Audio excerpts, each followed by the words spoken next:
తెలంగాణ రాష్ట్ర పునర్నిర్మాణంలో భాగస్వాములు కావాలి. చివరగా ఒక్క మాట, అప్పుడప్పుడు మా రామకృష్ణారావు గారు మా బట్టి గారు నేను మాట్లాడుకుంటుంటాం. రాజకీయ నాయకులకు ప్రభుత్వ ఉద్యోగులకు ఒక సిమిలారిటీ ఉంది. ప్రభుత్వ ఉద్యోగంలో కానీ రాజకీయాలలో చేరినప్పుడు చాలా గరం ఉంటారంట. కొంతకాలం అయినాక కొంచెం నరం అవుతారంట.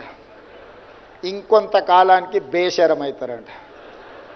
అంటే గరం నుంచి నరం నుంచి బేషరం, ఇది పరిణామ క్రమం జరుగుతూ ఉంటుంది అని ఒక నానుడి ఉంది.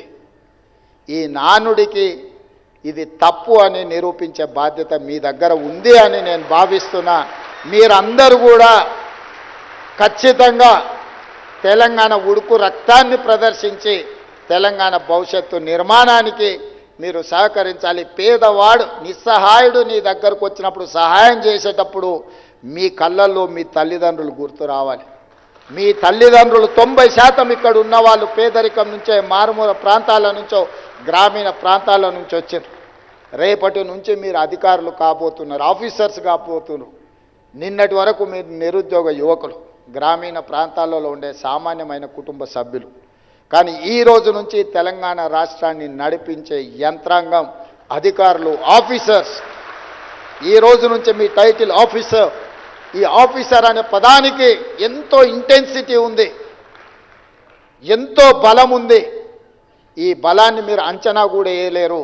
మీకు అన్ని డోర్లు ఓపెన్ అయితే ఎక్కడికి వెళ్ళినా this is green card, green channel for your future. ఒక ప్రజాప్రతినిధికి, ఒక ఉన్నతాధికారికి ఎక్కడికి వెళ్ళినా డోర్లు ఓపెన్ అయ్యేది. కొన్నిసార్లు జీవిత కాలంలో కూడా ఆ డోర్ మన కోసం ఓపెన్ కాదు. కానీ ఒక అధికారి, ఒక ప్రజాప్రతినిధి అయినప్పుడు ఆ డోర్లు అన్నీ ఓపెన్ అవుతాయి. ఇంత గొప్ప అవకాశం మాకొచ్చింది, మీకొచ్చింది. మీరు మేము కలిసి తెలంగాణ నిర్మాణంలో భాగస్వాములం అవుదామని తెలియజేస్తూ మరొక్కసారి మీ అందరికీ, ముఖ్యంగా ఇక్కడున్న నిరుద్యోగ యువతీ యువకుల యొక్క తల్లిదండ్రులకు మనస్ఫూర్తిగా నేను అభినందనలు తెలియజేస్తున్నా. మీరు కన్న కలలు నిజం కాబోతున్నాయి. ఇక్కడ ఉన్న వాళ్ళందరూ కూడా తల్లిదండ్రులను మంచిగా చూసుకోండి అని సూచన చేస్తున్నా. తల్లిదండ్రులను మంచిగా చూసుకోకపోతే తొందరలోనే చట్టం తెస్తున్నా, 10% మీ జీతం కోసి చక్కగా మీ తల్లిదండ్రుల ఖాతాలు వేస్తా.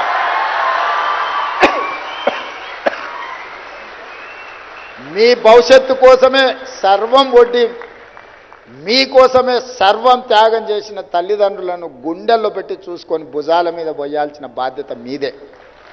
ఎవరైనా ఎక్కడైనా నా దృష్టికి తల్లిదండ్రులను నిర్లక్ష్యం చేసిందని తెలిస్తే మాత్రం తప్పకుండా మీ 10% జీతాన్ని కోత విధించి మీ తల్లిదండ్రుల ఖాతాల్లో వేస్తానని తెలియజేస్తూ మీ అందరి దగ్గర సెలవు తీసుకుంటున్నాను.